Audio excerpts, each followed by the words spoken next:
Dans cette vidéo, je vais vous présenter 5 glitches utiles / inutiles dans The Legend of Zelda Tears of the Kingdom. Ce glitch consiste à utiliser infiltration dans une condition et endroit très précis pour que le jeu ait un problème et se dise que tu l'as utilisé dans un endroit beaucoup plus haut que la normale. Pour pouvoir l'utiliser ce glitch, donc vous aurez besoin d'une planche de bois et un truc de lévitation. Ensuite, attachez-le exactement comme je le mets sur les vidéos et allez exactement dans cet endroit du point d'eau.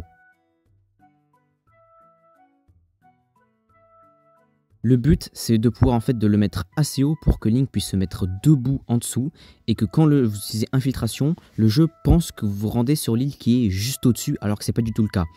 Alors, je ne pense pas que c'est le seul endroit où ce glitch est faisable. Si vous trouvez d'autres points d'eau comme ça et une île juste au-dessus, je pense que c'est faisable. Mais il ne faut surtout pas que l'île soit trop haut, sinon ça ne va pas marcher. Donc là, vu qu'elle est assez basse, ça marche. Mais si elle est trop haute, ça ne va juste pas marcher. Ce glitch est totalement inutile, mais c'est fun à réaliser. Ce deuxième glitch va consister à pouvoir avoir une batterie à l'infini. Pour réaliser ce glitch, vous aurez besoin de n'importe quelle construction sono qui possède un gouvernail et aussi d'une batterie, qu'elle soit de petite capacité ou de haute capacité, on s'en fout. Donc pour réaliser ce glitch, mettez tout simplement votre batterie à côté de vos constructions sono dans n'importe quel endroit et mettez-vous sur le gouvernail. Une fois que vous êtes dessus, avec emprise, prenez tout simplement la batterie et collez-la. Et attendez vraiment juste un tout petit peu, puis appuyez sur A pour piloter la construction. Et si vous avez réussi, vous verrez que vous n'aurez aucune batterie gaspillée et que la batterie de haute capacité tout simplement ne va même pas s'activer. Et donc vous aurez batterie infinie. Ce glitch vraiment fonctionne surtout avec de la pratique et c'est vraiment qui est presque frame perfect. Donc c'est vraiment compliqué à mettre en place et il faut vraiment avoir le bon timing pour le mettre. C'est compliqué à mettre en place, mais une fois que vous avez réussi, vraiment c'est juste profitable. Vous aurez une batterie infinie et vous pourrez aller où vous voulez. Voilà pour ce glitch, donc celui-là est plutôt utile. Ce glitch pour le coup ne sert strictement à rien, mais par contre il fait des plans ultra stylés. Donc pour le réaliser, téléportez-vous à n'importe quel endroit de la surface, puis effectuez une sauvegarde. Une fois que vous avez réussi cette sauvegarde, téléportez-vous à n'importe quel autre endroit de la map, donc que ce soit sur une montagne, sur un autre endroit du sol ou dans le ciel, mais il ne faut pas que ce soit trop loin non plus, sinon ça ne va pas fonctionner. Une fois que vous êtes téléporté à cet endroit-là, tout simplement, il faudra que vous trouviez un endroit où vous pouvez tout simplement regarder dans la direction de l'endroit où vous avez effectué votre sauvegarde. Une fois que vous regardez dans cette direction, tout simplement, vous devez activer infiltration.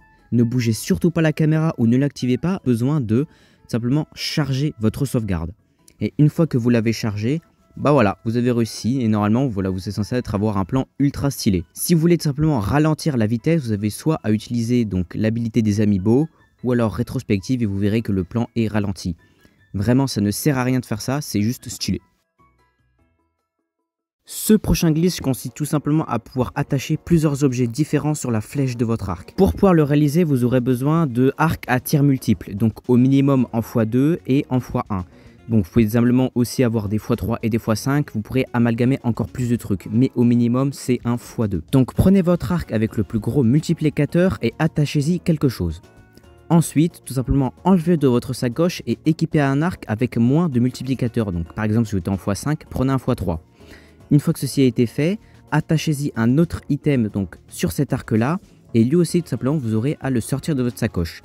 Une fois que vous l'avez sorti, vous aurez besoin de prendre un arc avec un multiplicateur inférieur. Et ensuite, tout simplement, une fois que vous avez cet arc-là, attachez-y quelque chose. Et donc, vous avez juste besoin de lui aussi le dropper. Et une fois que vous l'avez drop, reprenez tout simplement l'arc que vous avez au tout début. Et normalement, une fois que vous décochez la flèche, bam, vous avez tout qui a été amalgamé dessus. C'est sûrement tout simplement le glitch le plus utile de cette vidéo. Ce prochain glitch consiste tout simplement à avoir une plus grande portée avec vos armes. Donc pour faire fonctionner ce glitch, vous aurez juste besoin de effectuer une attaque chargée avec n'importe quelle arme. Et juste avant que cette attaque chargée se finisse, changez d'arme.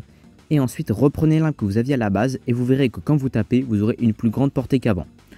Donc voilà, quand vous appuyez sur B, bien évidemment, ça va enlever l'arme. Et donc si vous la rééquipez, vous verrez que ce glitch ne fonctionne plus. Mais bon, vu qu'il est assez simple à mettre en place, ça va. C'est pas très utile, mais si vous voulez taper les monstres de loin, alors là, oui, c'est très utile.